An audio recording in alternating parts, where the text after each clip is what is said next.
안녕하세요. 요양보호사 국가자격 시험에 필요한 요양보호 개론편을 요점 정리해 보겠습니다.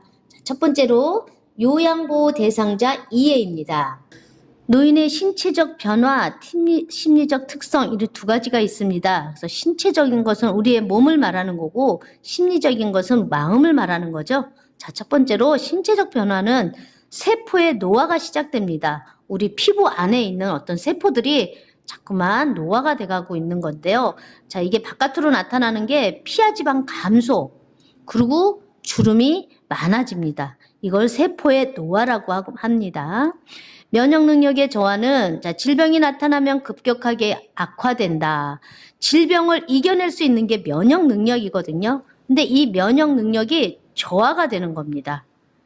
잔존 능력의 저하, 일상생활의 적응력이 떨어지는 거죠. 우리가 평소에 하는 행동이 자꾸 느려진다는 겁니다. 이걸 잔존 능력의 저하라고 합니다. 회복 능력의 저하, 말 그대로 회복이 늦게 오는 거죠. 그래서 합병증이 쉽게 오고, 그리고 사소한 원인으로 중증 상태가 이르게 되는 겁니다.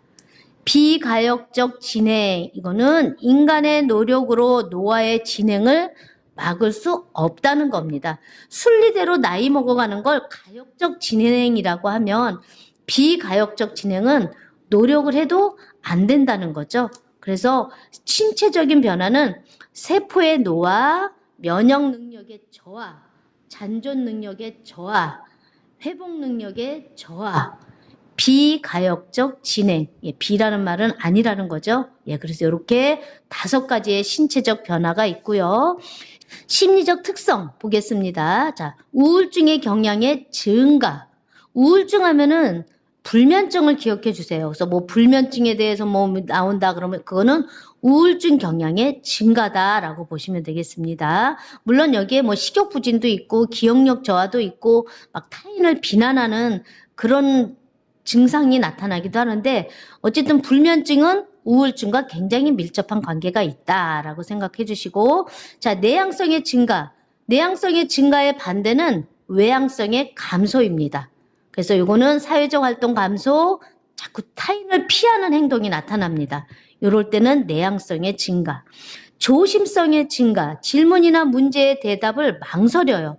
그리고 어떤 걸 결정할 때 그 결단을 하지를 못합니다. 이럴 때는 조심성의 증가에 심리적 요인이 있습니다. 경직성의 증가, 경직성이라는 것은 고집입니다. 습관적인 태도, 방법을 뭐 고수한다 이런 말이 나오는데 고수를 고집으로 좀 기억을 좀 해주시기 바랍니다. 새로운 변화를 싫어합니다. 이게 경직성의 증가. 자, 생에 대한 회고, 죽음을 평온하게 맞으려는 마음, 그리고 실패와 좌절이 있어도 담담하게 받아들여집니다. 이걸 생에 대한 회고라고 보시면 되고, 친근한 사물에 대한 애착심. 자, 애착에 대한 물건이 있어요. 우리가 80, 90평생을 살아가는데 애착하는 물건이 없겠습니까? 우리가 살아가는 데 있어서 이런 애착심이 있는 게 강합니다. 그래서 친근한 사물에 대한 애착심, 물건에 대한 게 강하다. 또 유산을 남기려는 경향은 뭔가 우리가 살아오면서 잘 살았다 이런 인정을 받으려고 하는 마음이 커요.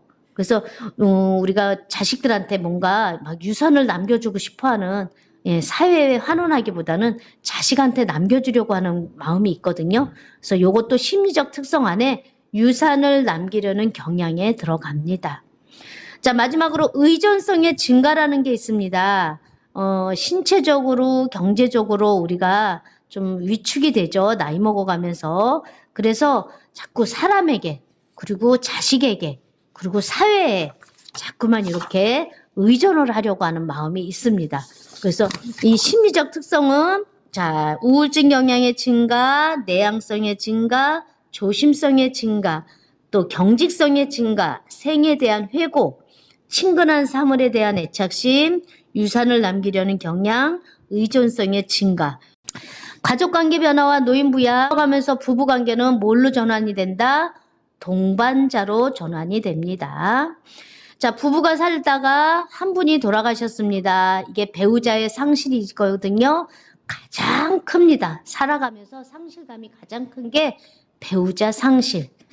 자, 두 분이 결혼해서 살다가 이제 자녀들이 나이가 돼서 결혼을 해서 나갑니다. 그러면 이제 부부만 남겠죠. 혼자만 남든가. 이거를 뭐라 그러느냐? 빈둥지 증후군이라고 합니다. 자, 그렇지만 자녀들이 바깥에 나가서 사는데 멀리 가서 있지 않고 가까운 근거리에서 삽니다. 예, 그러면서 서로 의지를 하고 삽니다. 요거를 뭐라 그러느냐? 수정 확대 가족. 그래서 근거리에 살면서 서로 보살핌을 받는 겁니다. 수정 확대 가족. 부부 간의 갈등의 원인이 있겠죠? 예, 그거는 가치관의 세대 차이, 그리고 노인과 가족 관계에서 일어날 수 있는 문제도 있습니다. 이거는 고부 간의 갈등이라고 합니다. 가족 관계 변화와 노인 부양. 자, 노인은 나이 들어가면서 자식 키울 때보다는 손주들 키우는 게 더 좋다 그러죠. 더 이쁘다고 하죠. 그래서 손자녀와의 긍정적인 자아 형성을 만들어 줍니다. 그래서 손자녀들에게 굉장히 좋은 관계를 갖고 있고, 형제자매 관계는 자, 심리적으로 안정감을 준다고 합니다. 그리고 자, 노인의 사고, 예, 노인의 4가지의 걱정거리, 요거는 빈곤, 질병, 고독, 무의, 이렇게 4가지라고 하는데, 무의라는 거는 역할 상실이라고 합니다. 그래서 우리가 나이 먹어갈수록 이게 자꾸 역할이 줄어들죠. 없어지죠. 이걸 무위라고 합니다. 노인 부양 해결 방안은 어떻게 하느냐?